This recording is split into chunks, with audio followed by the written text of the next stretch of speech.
কে তুমি? তুমি কি জানো তোমার এই বর্তমান অবস্থা তোমার পাপাচারেরই ফলশ্রুতি? তুমি মানব জন্ম পেয়েছিলে প্রকৃতি মায়ের পূর্ণ আশীর্বাদে, কিন্তু যখন পাপ কার্যে লিপ্ত হয়ে তুমি তার অবমাননা করলে, তখন তোমায় দেহচ্যুত করানো হলো। তবে তুমি এই দুঃসহ অবস্থা থেকে মুক্তি পেতে পারো। তোমার প্রকৃত পাপ হলো তুমি পরমারাধ্য জগদীশ্বরকে অগ্রাহ্য করেছ। সেটাই সব পাপের আধার।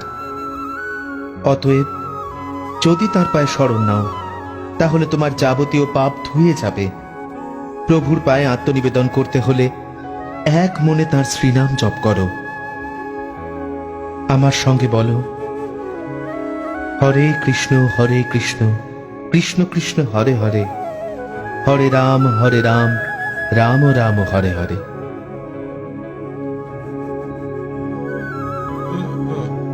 কথা বলতে পারো না? কিছু যায় আসে না, আমি নাম জপ করছি, তুমি শুধু মন দিয়ে শোনো পূর্ণ বিশ্বাসের সঙ্গে, আর ভাবো এই নাম সাক্ষাৎ প্রভুর থেকে আলাদা নয়। একাগ্র চিত্তে তার চরণ কমলে সঁপে দাও। প্রার্থনা করো যে তিনি যেন তোমাকে ক্ষমা করেন।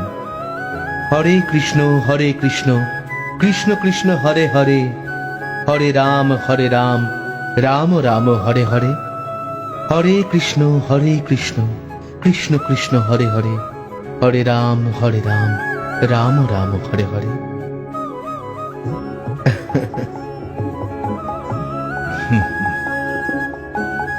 আপনার কাছে আমি চিরকৃতজ্ঞ। আমার সশ্রদ্ধ প্রণাম গ্রহণ করুন।